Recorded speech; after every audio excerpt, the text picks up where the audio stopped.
क्या आपको भी मैथ्स टफ लगती है? आप मैथ्स की तैयारी करते हैं, आप क्वेश्चन सॉल्व करते हैं, लेकिन फिर भी एग्जाम में जाकर के वो क्वेश्चन सॉल्व नहीं होते, आपका आंसर मैच नहीं करता और आपको मैथ्स पढ़ने में ऐसा लगता है कि यार ये तो हमेशा ही टफ रहेगी और आपके अच्छे नंबर नहीं आते और आपको लगता है कि ऐसा इसलिए होता है क्योंकि आपका दिमाग कमजोर है। इसमें आपके दिमाग की गलती नहीं, बस आपके पढ़ने के तरीके की गलती है। जो तरीका आज मैं आपको बता रहा हूं ना, अगर आपने फॉलो कर लिया तो अगले एग्जाम में आप टॉपर बन सकते हो, क्योंकि मैथ्स सबसे आसान सब्जेक्ट होता है। तो ये जानने के लिए इस वीडियो को एंड तक जरूर से देखना।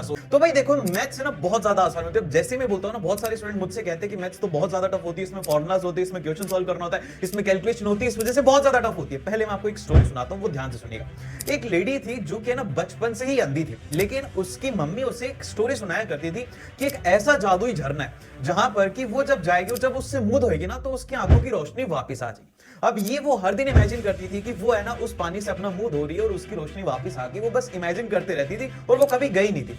और एक बार ऐसा हुआ कि उसकी मदर उसे वहां पर लेकर गई और उसने इमेजिन किया और उसने जैसे वो पानी अपनी आंखों पे लगाया, नॉर्मल वाटर था, लेकिन उसकी आईसाइट वापस आ गई। अब पता है ऐसा क्यों हुआ? क्योंकि उससे ऐसा लगता था कि उस पानी में जादू है और उससे उसकी आंखें वापस आ गई। अब ठीक इसी तरीके से आपको भी ये लगता है कि मैथ्स टफ है, लेकिन मैथ्स टफ है नहीं। सबसे आसान सब्जेक्ट अगर कोई है ना तो वो है मैथ्स। तो अब इसको पढ़ने का तरीका सीखो। तो देखो, सबसे पहले तो इसकी एक 3 स्टेप प्रोसेस होती है जो कि आपको फॉलो करनी है। सबसे पहले स्टेप ये होता है कि अगर आप कोई भी चैप्टर पढ़ रहे हो ना, उसके लेक्चर अच्छे तरीके से देखो या फिर क्लास में बहुत ध्यान से उसे पढ़ो और उसका कॉन्सेप्ट समझो। उसे रटो मत। बाकी सब्जेक्ट की तरह अगर रटोगे ना तो आपसे 2 से 3 क्वेश्चन एक जैसे हो जाएंगे, लेकिन एग्जाम में जाकर के आप गलत कर देंगे। तो सबसे पहले उस कॉन्सेप्ट को समझो।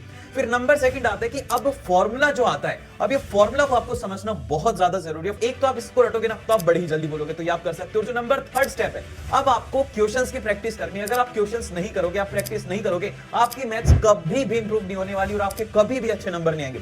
सो इसीलिए सबसे इंपॉर्टेंट होता है मैथ्स के क्वेश्चन सॉल्व करो। जब मैथ्स के क्वेश्चन सॉल्व करोगे ना तो आपके ब्रेन के अंदर न्यू न्यूरॉन्स पाथ बनते हैं, जो कि हमें हेल्प करते हैं एग्जाम में क्वेश्चन सॉल्व करने में। और अगर आपकी मैथ्स स्ट्रांग होगी ना तो आपके बाकी के सब्जेक्ट में भी अच्छे नंबर आने लगे। और एक सबसे बड़ी प्रॉब्लम जो कि मैथ में होती है कि फॉर्मुलाज याद नहीं रहते एग्जाम में। तो एक ट्रिक बताता हूं, इसको अगर आप यूज करोगे ना तो आप है ना कभी भी फॉर्मुलाज नहीं भूलेंगे। सबसे पहली ट्रिक तो ये होती है कि आप है ना फॉर्मुलाज अगर राइट हैंड से लिखते हो ना तो उसे एक बार लेफ्ट हैंड से लिखो। बस 2 बार लेफ्ट हैंड से लिखने में आपको याद हो जाएगा। आप कहोगे कि हम तो राइट हैंड से 10 बार लिखते जब भी याद नहीं होता। क्यों? क्योंकि हमारे हाथ को दिमाग को आदत पड़ी है राइट से लिखने की, तो इसमें ज्यादा जोर नहीं आता। लेकिन जैसे हम लोग उसे लेफ्ट हैंड से लिखेंगे ना तो हमारे माइंड के ऊपर प्रेशर पड़ेगा और वो चीज हमें जल्दी याद होगी। और जो सेकंड काम आप कर सकते हो कि आप कोई भी चैप्टर अगर आपने कंप्लीट कर लिया तो अब आप एक पेज के ऊपर उसके सारे के सारे फॉर्मुलाज को लिख लो और वो अपनी डेस्क के आगे लगा लो। और जब भी पढ़ने के लिए बैठो ना, बस 2 से 3 मिनट उसे रिवाइज कर लो। तो एक तरीके से वो फोटो की तरह सेव हो जाएगा और आपको एग्जाम में सारे के सारे फॉर्मुलाज याद रहने लग जाएंगे। और ये वीडियो कैसा लगा मुझे फीडबैक में जरूर से बताना और मिलते हैं आपसे नेक्स्ट वीडियो में। All the best.